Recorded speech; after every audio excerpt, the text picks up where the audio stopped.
Bisogna farlo questo video. Salve a tutti.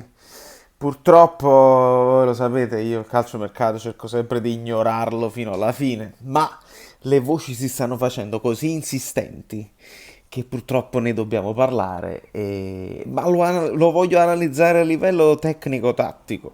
Dobbiamo fare, e per quanto mi riguarda, un po' di copia e incolla sul pensiero di Paolo Del Genio. La questione è, se ti vendi Allan, ti indebolisci. Non ci sono santi sotto questo punto di vista, nel senso che non trovi con le tue possibilità economiche un giocatore pronto per sostituirlo a suo livello, altrimenti se lo pigliava direttamente il Paris Saint-Germain. Perché il Paris Saint-Germain prende Allan e non prende Barella? Perché Barella deve ancora fare un percorso. Che molti dicono, ti piglia Barella, è più giovane, costa di meno, eccetera, eccetera. Barella deve ancora fare un percorso. Se lo metti oggi Barella nel Paris Saint-Germain, probabilmente non ti garantisce quello che ti può garantire Allan in questo momento. Il Napoli è in una situazione di mezzo, non è il top club che ha bisogno dei giocatori prontissimi, subito, però non è nemmeno l'Udinese, capito, che può comprarli super giovani e fargli fare 2 o 3 anni in attesa. Noi già con Koulibaly, faccio il nome del vero top player che abbiamo dovuto aspettare un paio d'anni, subito si è capito che aveva il potenziale, ma abbiamo dovuto aspettare un paio d'anni di cappellate, di mancanza di concentrazione, alcuni dicevano è il giocatore più scarso che io me lo ricordo, perché è importante avere la memoria.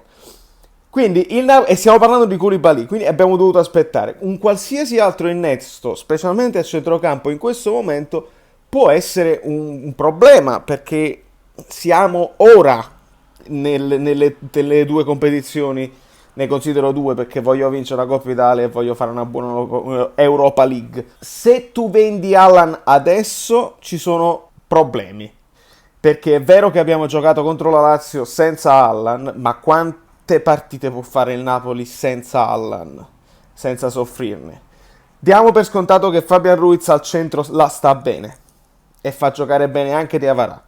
E quando è entrato Zielinski, anche Zielinski mi sembra possibile che giochi centrale a fianco di Fabian Ruiz, perché Fabian Ruiz in questo momento fa brillare chiunque sia vicino a lui.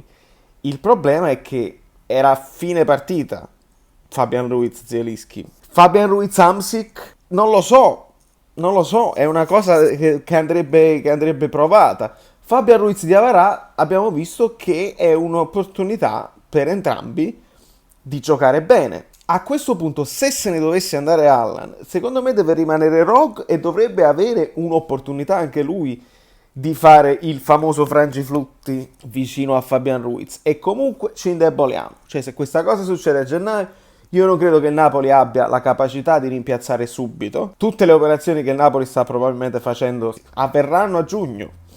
Magari le finisci adesso, ma il giocatore arriva a giugno. Questo qualsiasi cosa, sia questo Forlans, non lo so. Giocatore che non conosco, quindi non ne parlo. Ma questo Forlans non è un sostituto di Allan, perché mi hanno detto, il nostro corrispondente Antonio Moschella ci ha detto che è più un trequartista. E noi ci fidiamo. Quindi non è Fabian Ruiz e non è Allan. Che si fa? Se l'offerta effettivamente è quella là di cui si sta parlando nelle ultime ore, cioè tipo 30 milioni subito per il prestito, obbligo di riscatto a 50 milioni l'anno prossimo, e siamo già a 80, più 35 o 25 milioni all'anno come sponsor tecnico Qatar sulla maglia, che non è male perché diventi internazionale. Stiamo parlando di un'operazione da 150 milioni più o meno, che per un giocatore di 29 anni, per quanto noi lo adoriamo e per quanto fa la differenza nel Napoli, stata fa. Anche se te lo chiedono a gennaio. E soprattutto perché questi termini probabilmente a giugno cambiano. Quindi se questa è la cosa, noi ci dobbiamo dare un bel pizzico sulla pancia e accettare. E sperare, questo è il mio punto di vista, se ci danno queste cose che ho detto qua, 30 più 50 più i 25 dei 3 anni, si deve fare di necessità virtù, vendere, sperare che Fabian, Hamsik, Diawara, Rogue e Zielinski possano nell'arco della stagione gestirsi, questo solo perché c'è Ancelotti lo puoi pensare, gestirsi la fase centrale del campo. Dobbiamo sperare che ci vada bene, altrimenti tutte queste operazioni vanno fatte per giugno, quando sei pronto ad avere un sostituto. E se voi volete dire sempre, ma il Napoli vende sempre i giocatori migliori, ragazzi, se ancora stiamo a questo, è inutile proprio parlarne, visto che gli esempi sono anche nel nostro campionato. Anche la Juventus è stata costretta negli anni a vendere i giocatori migliori per potersi poi dopo rimettere in carreggiata, per rinunciare a dei ingaggi troppo onerosi e comprare altri giocatori che fanno fare il salto di qualità o comunque mantenere quella cosa là. Lo fanno tutti. Il nostro obiettivo deve essere imitare il Borussia Dortmund, che vende Pulisic, ma ha già il sostituto e lo fa sempre, e stanno addirittura per vincere il campionato.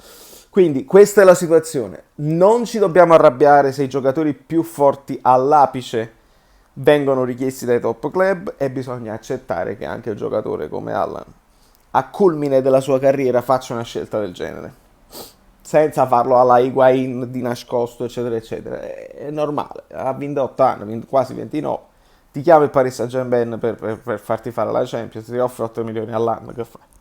Che fai? Ci vai, ringrazi tutti i compagni e ci vai.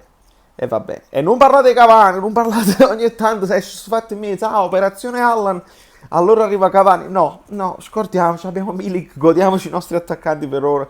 Cavani è stato un mostro, ma non serve in questo momento. Certo, sempre un giocatore incredibile, ma non è fattibile, questo intendo. Quindi è male, è un brutto momento, perché siamo tra l'incudine e il martello, e rifiutare non credo sia possibile. È solamente capire se il Paris Saint-Germain, nonostante pare abbia preso Paredes, vuole effettivamente anche Allan adesso. Se lo vogliono, se lo prendono.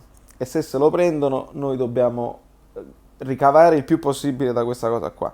E non credo che siamo pronti per sostituirlo. Quindi aspettiamoci che esca Allan e che non entri nessuno, e al massimo resti Rog.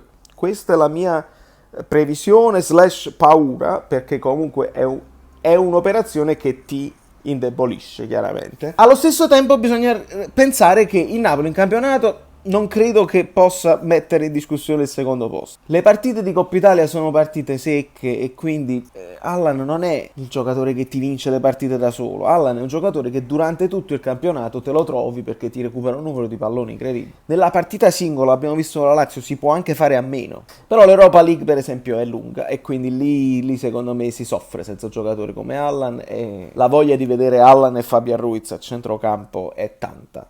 E speriamo che questa operazione non vada in porto, altrimenti accuso, mi dispiace ma accuso. E che vuoi fare? Fatemi sapere nei commenti voi cosa ne pensate, cosa fareste, lo vendereste, non lo vendereste, ma su questa cosa qua non credo si possano dare consigli. Se si fa e basta. Speriamo che non si fa subito, perché sennò andiamo un attimo in difficoltà. Da New York, Valerio Fluido è tutto, e facite bravo, perché sennò piove sul bagnato oggi, per esempio.